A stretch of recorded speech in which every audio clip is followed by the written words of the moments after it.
Right to education के नाम पे पर्व को काट करके आस्था से के साथ हुआ है खिलवाड़ या शिक्षा में आएगा सुधार।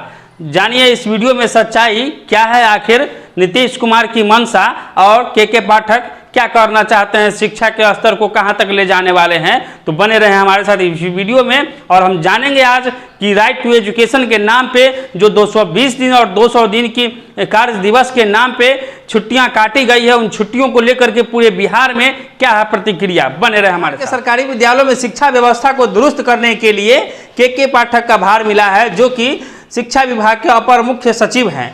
और जब से इन्होंने भार संभाला है, एक पर एक नए फरमान जारी किए जा रहे हैं और इसी कड़ी में एक ऐसा फरमान जारी हुआ है जिसको लेकर के पूरे बिहार में घमासान मचा हुआ है। एक तरफ जहां शिक्षक संघ पूरे नाराज दिख रहे हैं, वहीं दूसरी तरफ बीजेपी इस पे पलटवार करते हुए सरकार पे ये कह रही है, जैसा कि गिरिराज सिंह केंद्रीय मंत्री ने कहा था कि अगर नीतीश कुमार का बस चले तो बिहार को बंगाल बना दे और नीतीश कुमार का बस चले तो यहाँ सड़िया कानून लागू कर दे। वहीं सुशील कुमार मोदी ने भी इसको लेकर के पलटवार किया है कि हिंदुओं के पर्व में जब से छुट्टियों काटने का आदेश आया है तब से लगातार जो है जदयू और आरजेडी पे प्रहार किया जा रहा है अपने बयानों के द्वारा बीजेपी की तरफ से। हालांकि आप लोग क्या समझते हैं, ऐसा करना उचित था या गैर उचित था? अपनी प्रतिक्रिया भी कमेंट बॉक्स में अवश्य दीजिएगा।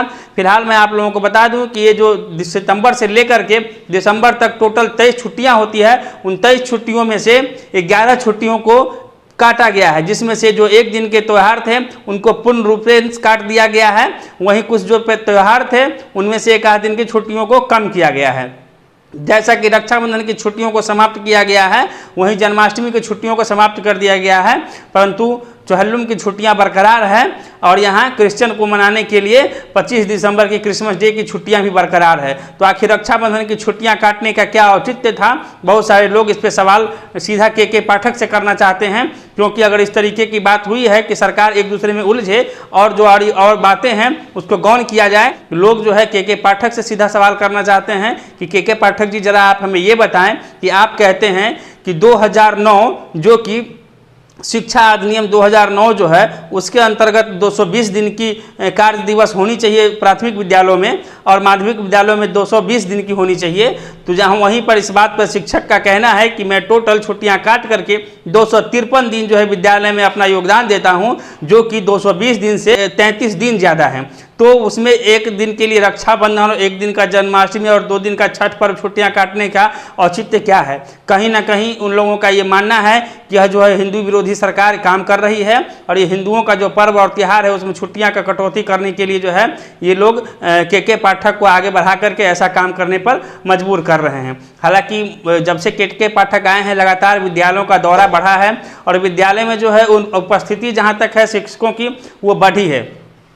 अब लेकिन बात यह है कि आप अगर आप बहुत कुछ अच्छा करते हैं तो कुछ अगर गलत करते हैं तो सवाल तो उठना लाजमी होता है। आपके आने के बाद के पाठक जी बहुत ज़्यादा सुधार होने की संभावना दिख रही है और लोगों में ये उम्मीद भी है कि के पाठक जी आए हैं तो बिहार की जो लचर शिक्षा व्यवस्था है उसमें सुधार आएगा। हालांकि लचर शिक्षा व्यवस्था का जो जनक है उसे भी वो श्रेय भी जो है नीतीश कुमार को ही जाएगा, क्योंकि जब उन्होंने बहाली किया था सिर्फ सर्टिफिकेट दे करके किया था, उसको पढ़ाने आता है कि नहीं आता है, उसको ABCD से लेकर के जेड तक का स्पेलिंग पूरा आता है कि नहीं आता है, जनवरी फरवरी और संडे मंडे का स्पेलिंग आता है कि नहीं आता है, कोई मतलब नहीं है।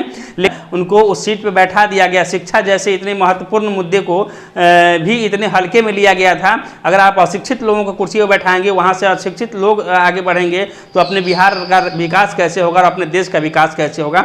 इस चीज़ को अगर आप उस समय सोचे रहते तो आज के पाठक जी जो इतना फरमान पर फरमान जारी कर रहे हैं शायद इतनी ज़रूरत नहीं पड़ती। इसका कहीं ना कहीं श्रेय आपको जाता है और नीतीश कुमार जी के इस कारनामे को ढकने के लिए जो है के पाठक जी को लगातार काफ़ी मेहनत करनी पड़ रही है। लेकिन के पाठक जी, मैं आपसे ये कहना चाहूँगा कि जो आपके शिक्षक 220 दिन वहाँ कार्य दिवस होने चाहिए, वो शिक्षा आपके बता रहे हैं कि मैं 253 दिन देता हूँ। बहस इस पर भी होनी चाहिए कि जब 253 दिन हम योगदान देते हैं तो 220 दिन के नाम पे हमारी रक्षाबंधन जैसे महत्वपूर्ण पर्व जो कि मुगल काल में भी बंद नहीं कराए गए थे, जैसा कि हम लोगों ने पढ़ा था, बचपन में पढ़ाया जाता था कि मुगल काल में भी उनको राखी भेज करके हुमायूं से मदद मांगी गई थी।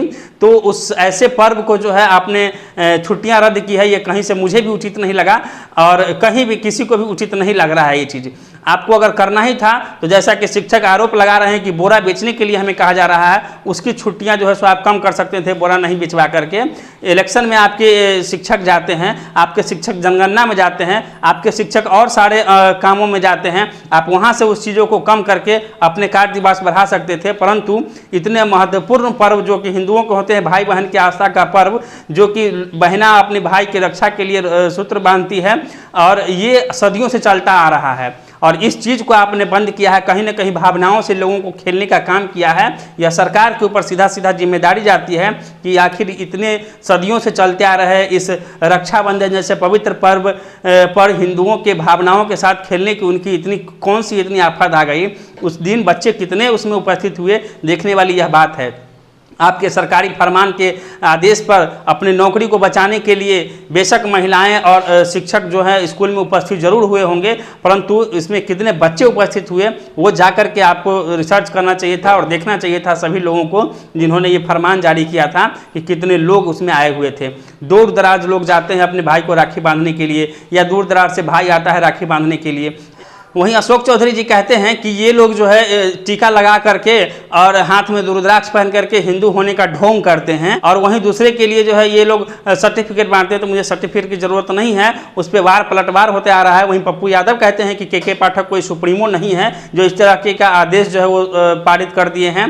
जन्माष्टमी हो या श्री कृष्ण जन्माष्टमी हो या रक्षाबंधन हो, इस तरह के पर्व में छुट्टियां नहीं काटी जानी चाहिए थी। इसको लेकर के पूरे बिहार में घमासान मचा हुआ है। हालांकि ये सभी जो बातें हो रही हैं वो शिक्षा को सुदृढ़ करने के लिए बातें हो रही हैं, जितने बच्चे उसमें आते हैं उस बच्चों के उज्जवल भविष्य के लिए बातें हो रही हैं। लेकिन आप लोग इस बातों से कितना सहमत है, अपनी राय जो है अपनी प्रतिक्रिया कमेंट बॉक्स में अवश्य लिखिएगा कि आप लोग क्या चाहते हैं। या छुट्टियां जो हुई है या छुट्टियां होनी चाहिए या छुट्टियां नहीं होनी चाहिए। जो हुई है रक्षाबंधन तो बीत गया, लेकिन आने वाले जो जन्माष्टमी है, आने वाले जो दशहरा है, आने वाले जो छठ है, उसमें जिस तरीके की छुट्टियों का प्रावधान है जो काटी गई है, क्या उन छुट्टियों को पुनः लागू किया जाना चाहिए, उस पर विचार होना चाहिए या नहीं होना चाहिए। यह हित में सही है या भावनाओं के साथ खेला जा रहा है। जो भी आपकी प्रतिक्रिया है कमेंट बॉक्स में अवश्य लिखिएगा। अगले वीडियो जब तक अपडेट आएंगे इस पर, अगले वीडियो में जब तक लेके आता हूं तब तक आपके कमेंट बॉक्स में हमारे कमेंट बॉक्स में आपके प्रतिक्रिया का इंतजार रहेगा कि यह जो कदम उठाया गया है के पाठक जी के द्वारा, यह कितना सराहनीय है, यह कितना जो है अपना प्रतिफल दे सकता है इस कार्य में। शिक्षक कितने इससे अगर खुश हैं, कितने नाराज हैं वो भी लिखेंगे, कितने बच्चों का भविष्य हो सकता है वो भी बताने का प्रयास करेंगे। हालांकि तब तक बीजेपी जदयू एक दूसरे के आमने सामने वार पलटवार कर रहे हैं बयानों से।